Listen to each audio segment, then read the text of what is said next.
बिस्मिल्लाहिर्रहमानिर्रहीम अस्सलाम वालेकुम all of you and welcome back to the channel.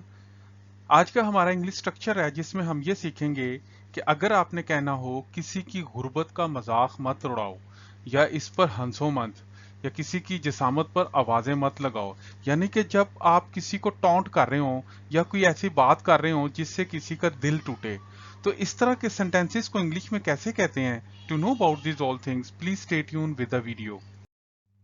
देखें, जो स्ट्रक्चर यहाँ पे इस्तेमाल होगा वो होगा make a mock of. Make a mock of का मतलब होता है किसी का मजाक उड़ाना। अब जैसे इस पर हंसो मत, don't make a mock of him, या don't make a mock of her, अगर वो फीमेल है तो हर, मेल है तो him.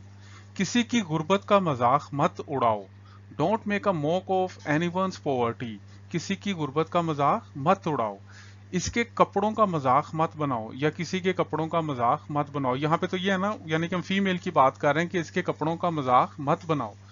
Don't make a mock of her clothes, उसके कपड़ों का मजाक मत उड़ाओ।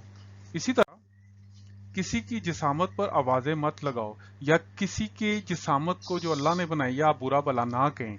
इसको इंग्लिश में कहते हैं don't make a mock of someone's figure. Don't make a mock of someone's figure. ये गरीबों का मजाक उड़ाता है। This person makes mock of the poors, ये बंदा गरीबों का मजाक उड़ाता है।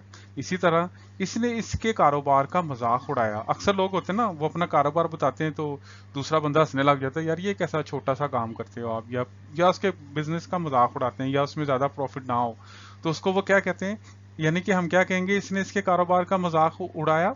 He made a mock of his business, he made a mock of his business. तो मेरा ख्याल है मेक अ मॉक ऑफ का यूज जो है वो अब आपको आ गया, अब आप इसको अपनी प्रैक्टिकल लाइफ में भी इस्तेमाल कर सकते हैं। So thank you so much guys for watching the video. If you like the video, please hit the like button and don't forget to subscribe the channel. Inshallah, next video gonna come in here again with new topic. Till then, take care of yourself. Allah Nigeban.